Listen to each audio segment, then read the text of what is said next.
American മണ്ണിൽ ഖാലിസ്ഥാൻ വിഘടനവാദി നേതാവ് ഗുർപത്വന്ത് സിംഗ് പന്നുവിനെ വധിക്കാൻ ഗൂഢാലോചന നടത്തിയ കേസിൽ ഇന്ത്യൻ പൗരനായ നിഖിൽ ഗുപ്ത കുറ്റം സമ്മതിച്ചു. 2026 ഫെബ്രുവരി 13 വെള്ളിയാഴ്ച മാൻഹട്ടൻ ഫെഡറൽ കോടതിയിലാണ് അദ്ദേഹം തന്റെ കുറ്റം ഏറ്റുപറഞ്ഞത്.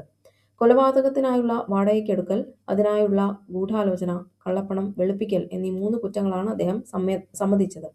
ഇദ്ദേഹത്തിനുള്ള ശിക്ഷാവിധി 2026 മെയ് 29 പ്രഖ്യാപിക്കും. കുറ്റം സമ്മതിച്ച സാഹചര്യത്തിൽ 20 മുതൽ 24 വർഷം വരെ തടവ് ശിക്ഷ ലഭിക്കാൻ സാധ്യതയുണ്ടെന്ന് നിയമവിദഗ്ധർ കരുതുന്നു. 2023 ജൂണിൽ ചെക്ക് റിപ്പബ്ലിക്കിൽ വെച്ചാണ് നിഖിൽ ഗുപ്ത പിടിയിലായത്. തുടർന്ന് 2024 ജൂണിൽ അദ്ദേഹത്തെ അമേരിക്കയ്ക്ക് കൈമാറുകയായിരുന്നു. സിഖ് ഫോർ ജസ്റ്റിസ് നേതാവായ ഗുർപത്വന്ത് സിംഗ് പന്നുവിനെ വധിക്കുക എന്നതായിരുന്നു ലക്ഷ്യം. കൊലപാതകം നടത്താനായി നിഖിൽ ഗുപ്ത സമീപിച്ചത് ഒരു വാടക കൊള്ളയാളിയാണെന്ന് കരുതിയെങ്കിലും അത് വേഷം മാറി വന്ന ഒരു അമേരിക്കൻ ഡ്രഗ് എൻഫോഴ്സ്മെന്റ് അഡ്മിനിസ്ട്രേഷൻ ഏജന്റായിരുന്നു. മുൻ ഇന്ത്യൻ ഇന്റലിജൻസ് ഉദ്യോഗസ്ഥനായ വികാസ് യാദവിന്റെ നിർദ്ദേശപ്രകാരമാണ് താൻ പ്രവർത്തിച്ചതെന്ന് നിഖിൽ ഗുപ്ത വെളിപ്പെടുത്തിയിട്ടുണ്ട്. എന്നാൽ ഈ ഗൂഢാലോചനയിൽ പങ്കില്ലെന്നാണ് ഇന്ത്യൻ സർക്കാർ ഔദ്യോഗികമായി അറിയിച്ചിട്ടുള്ളത്. അമേരിക്കൻ കുറ്റപത്രത്തിൽ CC1 അഥവാ കോ കോൺസ്പിറേറ്റർ 1 എന്ന് ആദ്യം വിശേഷിപ്പിക്കപ്പെട്ട വ്യക്തിയാണ് വികാസ് യാദവ്. ഇന്ത്യയുടെ വിദേശ രഹസ്യാന്വേഷണ ഏജൻസിയായ റോയിൽ ഉദ്യോഗസ്ഥനായിരുന്നു ഇദ്ദേഹം. CRPFൽ അസിസ്റ്റന്റ് കമാൻഡറായി പ്രവർത്തിച്ചിട്ടുണ്ട്. പന്നുൻ വധശ്രമവുമായി ബന്ധപ്പെട്ട് അമേരിക്ക കുറ്റപത്രം സമർപ്പിച്ചതോടെ ഇദ്ദേഹത്തെ ഇന്ത്യൻ സർവീസിൽ നിന്ന് നീക്കം ചെയ്തതായി റിപ്പോർട്ടുകളുണ്ട്. ഇദ്ദേഹത്തിനു വേണ്ടി FBI മോസ്റ്റ് വാണ്ടഡ് നോട്ടീസ് പുറപ്പെടുവിച്ചിട്ടുണ്ട്. ന്യൂയോർക്കിൽ താമസിക്കുന്ന ഗുർപത്വന്ത് സിംഗ് പന്നുവിനെ വധിക്കാൻ വികാസ് യാദവ് ഇന്ത്യയിലിരുന്ന് പദ്ധതിയിട്ടു എന്നാണ് പ്രധാന ആരോപണം. ഈ കൊലപാതകം നടപ്പിലാക്കാൻ നിഖിൽ ഗുപ്തയെ വാടകയ്ക്കെടുക്കുകയും ഇതിനായി പണം നൽകുകയും ചെയ്തത് യാദവാണെന്ന് കുറ്റപത്രത്തിൽ പറയുന്നു. നിഖിൽ ഗുപ്തയുമായി യാദവ് നടത്തിയ എൻക്രിപ്റ്റഡ് സന്ദേശങ്ങൾ, വധിക്കേണ്ട ആളിന്റെ വിവരങ്ങൾ കൈമാറിയത്, പണം കൈമാറിയതിന്റെ രേഖകൾ എന്നിവ അമേരിക്കൻ ഏജൻസികൾ കോടതിയിൽ ഹാജരാക്കിയിട്ടുണ്ട്. കൊലപാതക ശ്രമത്തിൽ സർക്കാരിന് പങ്കില്ലെന്ന് ഇന്ത്യ ആവർത്തിച്ചു. എന്നാൽ അമേരിക്ക നൽകിയ തെളിവുകളുടെ അടിസ്ഥാനത്തിൽ അന്വേഷണം നടത്താൻ ഒരു ഉന്നതതല സമിതിയെ ഇന്ത്യ നിയോഗിച്ചു. ഇതിനിടെ ഇന്ത്യയിൽ മറ്റൊരു തട്ടിക്കൊണ്ടുപോകൽ കേസിൽ വികാസ് യാദവ് അറസ്റ്റിലായതായി റിപ്പോർട്ടുകൾ വന്നിരുന്നു. എന്നാൽ ഇതിന് അമേരിക്കൻ കേസുമായി ബന്ധമില്ലെന്നാണ് ഔദ്യോഗിക വിശദീകരണം. വികാസ് യാദവിനെ വിചാരണയ്ക്കായി വിട്ടുകിട്ടണമെന്ന് അമേരിക്ക ആവശ്യപ്പെട്ടിട്ടുണ്ടെങ്കിലും ഇന്ത്യയും അമേരിക്കയും തമ്മിലുള്ള നാടുകടത്തൽ കരാർ പ്രകാരം രാഷ്ട്രീയ സ്വഭാവമുള്ള കേസുകളിൽ ഇത് സങ്കീർണമാണ്. നിലവിൽ നിഖിൽ ഗുപ്ത കുറ്റം സമ്മതിച്ചതോടെ വികാസ് യാദവിനെതിരെയുള്ള അമേരിക്കയുടെ നീക്കങ്ങൾ കൂടുതൽ ശക്തമായിരിക്കുകയാണ്. ദശകങ്ങളായി തുടരുന്ന ഇന്ത്യ-US സൗഹൃദത്തിൽ സമീപകാലത്തുണ്ടായ ഏറ്റവും വലിയ പ്രതിസന്ധിയാണിത്. ഒരു സൗഹൃദ രാജ്യത്തിന്റെ മണ്ണിൽ വെച്ച് അവിടുത്തെ പൗരനെ വധിക്കാൻ ഇന്ത്യ ശ്രമിച്ചു എന്ന ആരോപണം ഇരു രാജ്യങ്ങളും തമ്മിലുള്ള വിശ്വാസത്തെ ബാധിച്ചിട്ടുണ്ട്. തങ്ങളുടെ പരമാധികാരത്തിന്മേലുള്ള കടന്നുകയറ്റം അനുവദിക്കില്ലെന്ന് ബൈഡൻ ഭരണകൂടവും ഇപ്പോൾ ട്രംപ് ഭരണകൂടവും കർശന നിലപാട് സ്വീകരിച്ചു. 2026 ഫെബ്രുവരിയിൽ നിഖിൽ ഗുപ്ത കുറ്റം സമ്മതിച്ചതോടെ ഈ ഗൂഢാലോചനയിൽ ഇന്ത്യൻ ഉദ്യോഗസ്ഥർക്ക് പങ്കുണ്ടെന്ന അമേരിക്കയുടെ വാദത്തിന് കൂടുതൽ ബലം ലഭിച്ചു. അമേരിക്കയുടെ സമ്മർദ്ദത്തെ തുടർന്ന് ഇന്ത്യ ഒരു ഉന്നതതല അന്വേഷണ സമിതിയെ നിയോഗിക്കാൻ നിർബന്ധിതരായി. വികാസ് യാദവിനെതിരെ നടപടിയെടുക്കാനും അദ്ദേഹത്തെ വിചാരണയ്ക്കായി വിട്ടുകിട്ടാനും അമേരിക്ക സമ്മർദ്ദം ചെലുത്തുന്നുണ്ട്. ഇത് ഇന്ത്യയെ സംബന്ധിച്ചിടത്തോളം വലിയൊരു നയതന്ത്ര വെല്ലുവിളിയാണ്.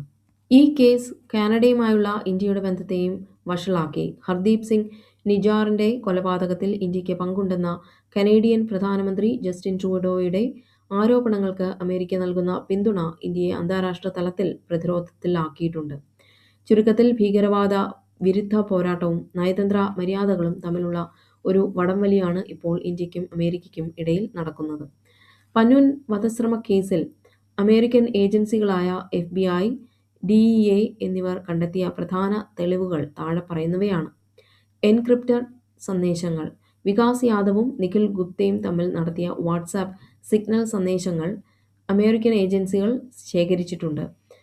ഗുർപത്വന്ത് സിംഗ് പന്നുവിന്റെ വീടിന്റെ വിലാസം, അദ്ദേഹത്തിന്റെ ഫോൺ നമ്പർ, അദ്ദേഹം പോകുന്ന സ്ഥലങ്ങൾ എന്നിവ വികാസ് യാദവ് നിഖിൽ ഗുപ്തയ്ക്ക് കൈമാറിയതിന്റെ രേഖകൾ കോടതിയിൽ ഹാജരാക്കി. ഓഡിയോ റെക്കോർഡിംഗുകൾ.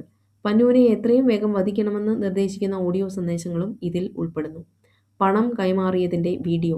കൊലപാതകം നടത്താനായി നിഖിൽ ഗുപ്ത അയച്ച ആൾ ഒരു ഹിറ്റ്മാന് അഥവാ വാടക കൊലയാളി മുൻകൂറായി പണം നൽകുന്നതിന്റെ വീഡിയോ FBI പുറത്തുവിട്ടു.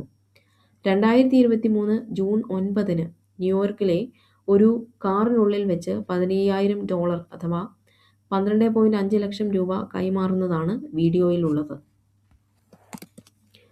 നിഖിൽ ഗുപ്ത പണം നൽകിയത് ഒരു യഥാർത്ഥ കൊലയാളിക്കല്ല, മറിച്ച് വേഷം മാറി വന്ന ഒരു അമേരിക്കൻ ഏജന്റിനായിരുന്നു. കാനഡയിൽ വെച്ച് ഖാലിസ്ഥാൻവാദി ഹർദീപ് സിംഗ് നിജാർ കൊല്ലപ്പെട്ടതിന് തൊട്ടുപിന്നാലെ വികാസ് യാദവ് നിഖിൽ ഗുപ്തയ്ക്ക് ഒരു സന്ദേശം അയച്ചതായി കുറ്റപത്രത്തിൽ പറയുന്നു. നിജാർ കൊല്ലപ്പെട്ട വാർത്തയുടെ വീഡിയോ അയച്ചുകൊണ്ട് പന്നുവിന്റെ കാര്യത്തിലും ഇതേപോലെ അടിയന്തരമായി നടപടിയെടുക്കാൻ യാദവ് ആവശ്യപ്പെട്ടു. ഇത് രണ്ട് കൊലപാതക ശ്രമങ്ങൾക്കും പിന്നിൽ ഒരേ കേന്ദ്രങ്ങളാണെന്ന അമേരിക്കയുടെ വാദത്തിന് ബലം നൽകി. ഏറ്റവും ഒടുവിൽ ഈ തെളിവുകളെല്ലാം കോടതിയിൽ ഹാജരാക്കിയതോടെയാണ് നിഖിൽ ഗുപ്ത കുറ്റം സമ്മതിക്കാൻ തയ്യാറായത്. താൻ വികാസ് യാദവിന്റെ നിർദ്ദേശപ്രകാരമാണ് പ്രവർത്തിച്ചതെന്ന് അദ്ദേഹം സമ്മതിച്ചത് ഇന്ത്യയെ നയതന്ത്രപരമായി വലിയ പ്രതിരോധത്തിലാക്കി. 2023 നവംബറിൽ അമേരിക്ക ഈ ഗൂഢാലോചനയെക്കുറിച്ചുള്ള വിവരങ്ങൾ കൈമാറിയതിനെ തുടർന്ന് ഇന്ത്യ ഒരു പ്രത്യേക അന്വേഷണ സംഘത്തെ നിയോഗിച്ചു. മുതിർന്ന സുരക്ഷാ ഉദ്യോഗസ്ഥരാണ് ഇതിന് നേതൃത്വം നൽകുന്നത്. അന്വേഷണത്തിന്റെ ഭാഗമായി ഇന്ത്യ സ്വീകരിച്ച ഏറ്റവും വലിയ നടപടി വികാസ് യാദവിനെ സർവീസിൽ നിന്ന് നീക്കം ചെയ്തതാണ്. റോയിൽ നിന്നുള്ള പുറത്താക്കൽ. വികാസ് യാദവ് തന്റെ ഔദ്യോഗിക പരിധിക്കപ്പുറം പ്രവർത്തിച്ചുവെന്ന് ഇന്ത്യ കണ്ടെത്തി.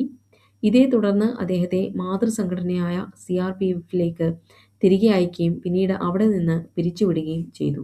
2023 ഡിസംബറിൽ ഡൽഹിയിൽ ഒരു വ്യവസായ പ്രമുഖനെ തട്ടിക്കൊണ്ടുപോയി പണം തട്ടാൻ ശ്രമിച്ചു എന്ന കേസിൽ വികാസ് യാദവിനെ ഡൽഹി പോലീസ് അറസ്റ്റ് ചെയ്തിരുന്നു. ഈ കേസിൽ അദ്ദേഹം നിലവിൽ ജാമ്യത്തിലാണ്. അന്വേഷണ റിപ്പോർട്ടിന്റെ അടിസ്ഥാനത്തിൽ ഇന്ത്യ പ്രധാനമായും രണ്ട് കാര്യങ്ങളാണ് അമേരിക്കയെ അറിയിച്ചിട്ടുള്ളത്. വിദേശ രാജ്യങ്ങളിൽ വെച്ച് വ്യക്തികളെ വധിക്കുന്നത് ഇന്ത്യൻ സർക്കാരിന്റെ നയമല്ല. ഇത് ചില വ്യക്തികൾ സ്വന്തം നിലയ്ക്ക് നടത്തിയ നിയമവിരുദ്ധ നീക്കമാണെന്നാണ് ഇന്ത്യയുടെ വാദം.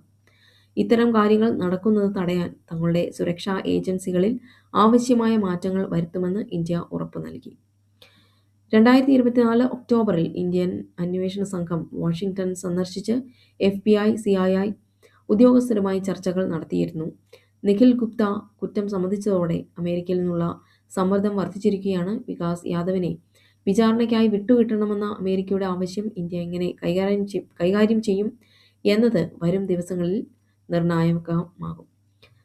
ദേശീയ സുരക്ഷാ ഉപദേഷ്ടാവ് അജിത് ഡോവലിന്റെ ഈ കേസിലെ ഇടപെടലിനെക്കുറിച്ചും കരാറുകളിലെ ആഘാതത്തെക്കുറിച്ചും ഇപ്രകാരമാണ് കണ്ടെത്തലുകൾ.